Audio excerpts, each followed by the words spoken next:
aimerais partager quelque chose? J'ai eu une expérience que j'ai vécue il y a 1 an qui était magnifique. C'était un saut en parapente, accompagné avec quelqu'un. Et ça s'est terminé avec c'est la sensation de lâcher le vide, de retrouver le vide, mais d'être bien, d'être tellement bien. Alors à quoi ça sert de s'accrocher?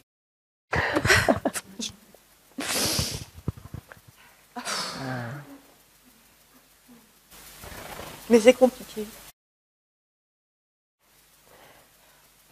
En fait, le mental rend ça compliqué. Mais c'est la chose la plus simple au monde. C'est comme si, à partir de cette chose naturelle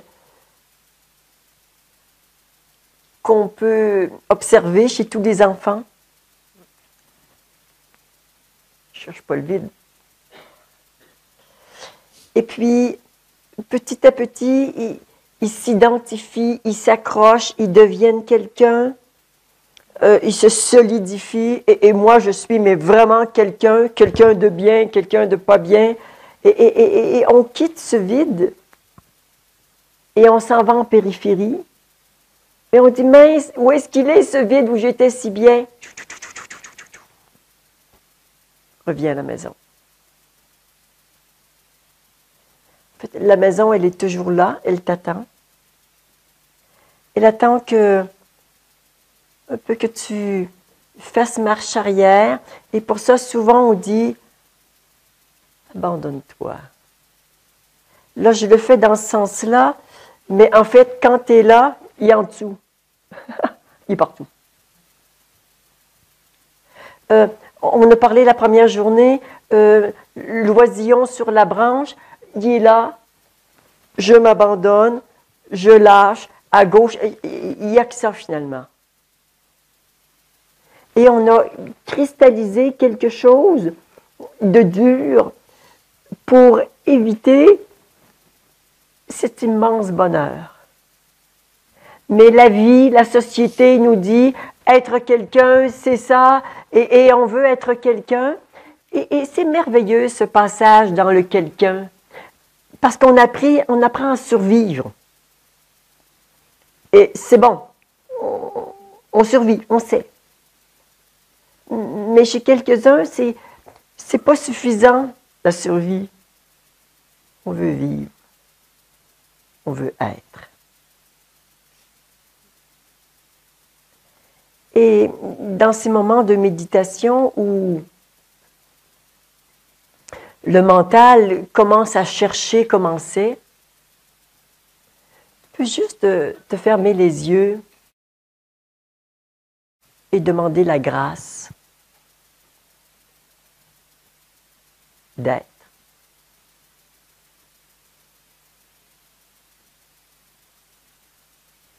Et quand on demande une grâce divine, le mental comprend rapidement que ce n'est plus de son ressort. Il peut juste se tenir tranquille. Et ça lui fait du bien. De ne pas être mis à contribution pour quelque chose qu'il ne peut pas faire, qu'il ne peut pas comprendre. Et à chaque méditation, il se passe des choses différentes. On ne peut pas prévoir ça.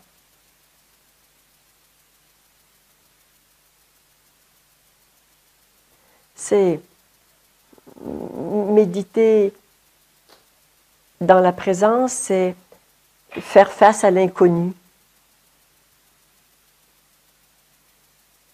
C'est faire face au vide, mais faire face à l'inconnu. Et pour le mental, c'est souvent un peu compliqué, cet inconnu. Oui, mais moi, je veux tout prévoir, savoir. OK, mais on l'apprivoise, cet inconnu.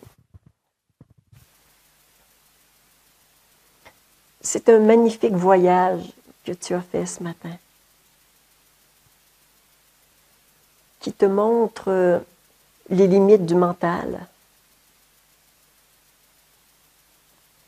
Et tu peux juste le remercier de t'avoir maintenu en vie Mais pour les questions existentielles, c'est au-delà de lui. Donc, il peut se reposer.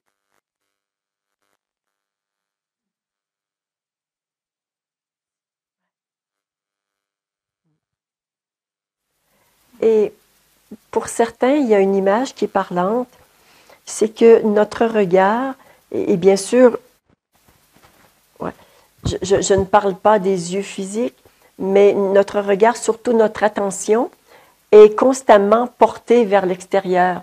On regarde les autres, la nature, on regarde notre mental, notre corps, nos émotions, mais pour trouver le vide, il y a quelque chose qui fait comme si le regard se regarde lui-même.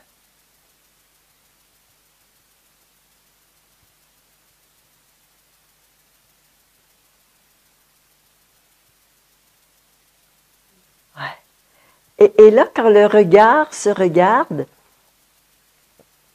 il est vu que à partir d'où je regarde, c'est vide.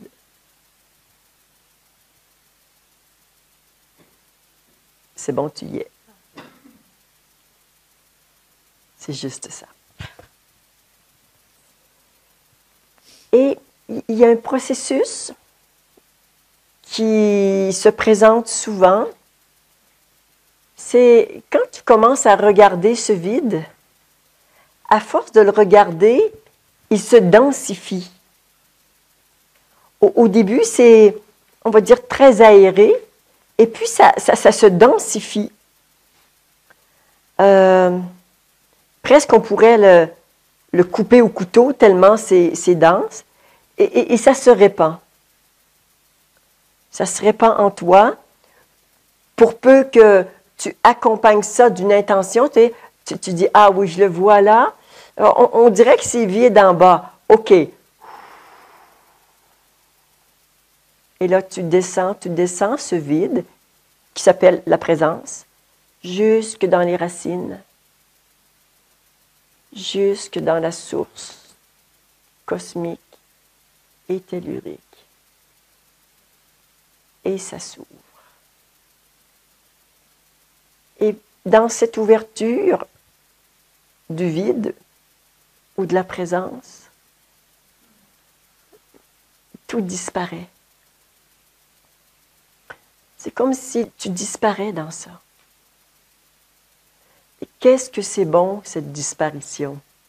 Ça va se recristalliser, ça va revenir. Mais comme prendre un grand bain dans ça, tu dis, oh là, je me laisse aller, j'ai une demi-heure de méditation. Je ne gère plus. Vraiment, je m'abandonne. Mais dans cet abandon, tu te baignes dans la présence, tu te baignes dans l'amour. Qu'est-ce que ça fait du bien? Après ça, tu ressors tout neuf, toute neuve. Tu vois? C'est tout simple. Alors juste regarder ce qui regarde.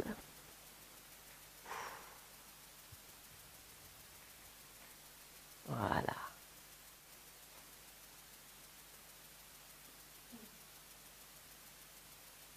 Voilà. Et tu respires tout doucement dans ça.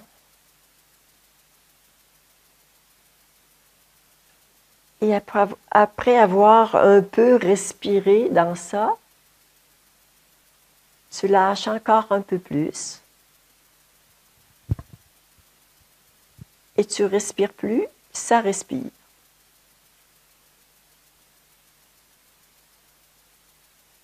Où tu es respiré. Tu lâches les commandes de la respiration. Tu t'abandonnes.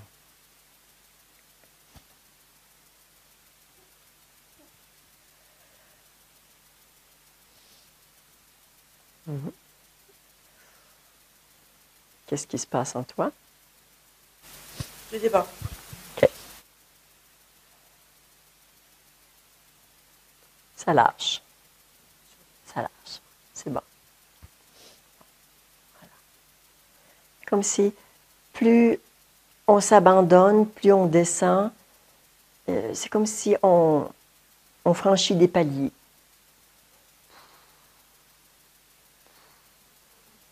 de plus en plus profondément. De plus en plus profondément.